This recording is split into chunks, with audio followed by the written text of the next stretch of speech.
Can leadership be learned?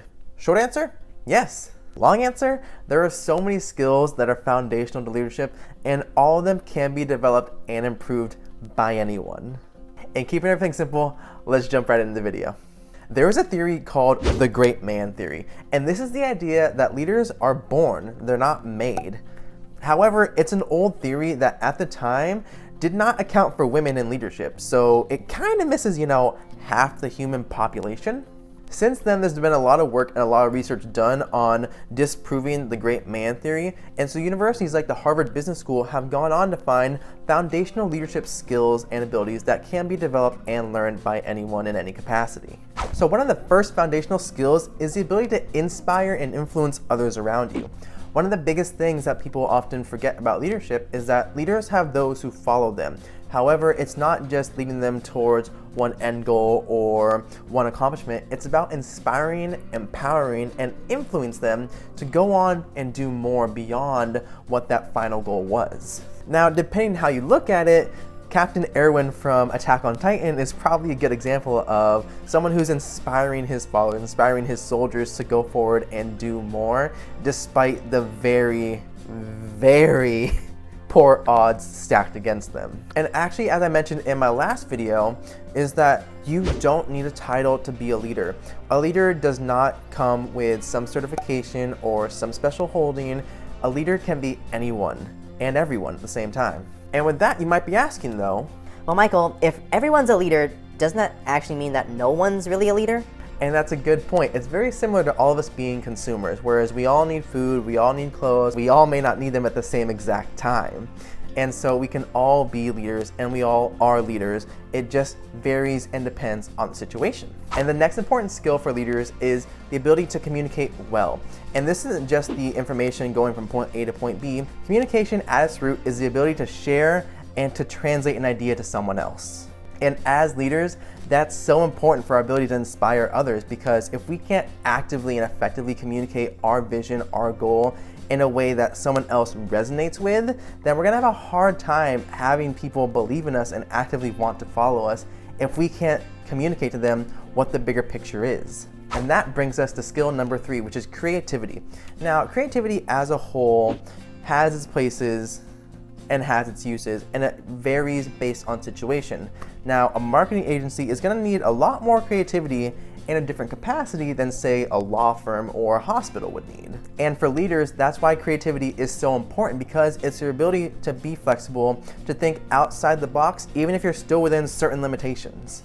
It's a creativity that really allows you to be able to, again, communicate effectively and inspire others, because you're not just using the same message over and over again. You're being creative. You're able to look at new problems, look at new situations, or develop new ones on your own in a way that motivates and engages your team and those who want to follow you. And creativity really isn't just, I'm gonna be the next Picasso. It's about doing more, thinking about more, seeing more in a new light, in a new perspective, in ways that maybe haven't been tested before. We're all creative, and we're all creative in different ways and different capacities. And that's why it's still so important for leaders to develop their own brand of creativity. And finally, the last skill is honesty and integrity. Leaders have to be the one to lead by example, really put their money where their mouth is. It's very hard to inspire your followers and really lead with intention if you are telling people to do what you tell them to do, but at the same time, you completely just go against your own advice. So it's very important for leaders to be honest in your intention, be honest in your communication, be honest in your ideas and your abilities, and then lead with integrity, lead with ethics and values, because your team looks to you, your followers look to you. And if you are able to lead by example, you're able to demonstrate much more understanding for your own ideas and instill that in them too. And this is a large simplification. So if you want to put it like a table, the ability to influence others around you, the ability to be creative, the ability to communicate well, and the ability to be honest and have strong integrity, that would be 4 little pillars that could lay out your table of leadership. But all of these are skills to develop, but there are others that you can look to. I just didn't want to have to make a half an hour long video going over all the skills of leadership. But tell me in the comments below, what are some skills that you see in leadership or that you believe are necessary for good leadership? Let me know. And also be sure to like this video if you're finding it fun and valuable. And one of the big holes in the great man theory is the idea that we can't develop into leaders or that people are just naturally born that way. And sure, some people have a natural ability or natural aptitude for something, but it doesn't mean that others can't learn it too. Like, I personally think I'm great with the subject of leadership and anime. However, if you put me in a room with people talking about physics and STEM, I am not getting in front of everyone. Alright guys, today we're going to be talking about Stephen Hawking's black hole theory and how it was foundational in shaping the very fabric of reality that we know today in our world of physics. A squared plus B squared equals C squared. Check out another video I have on flexible thinking.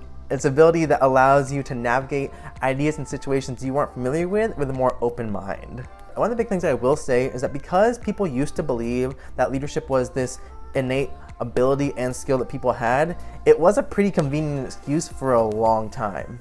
But again, leadership is situational.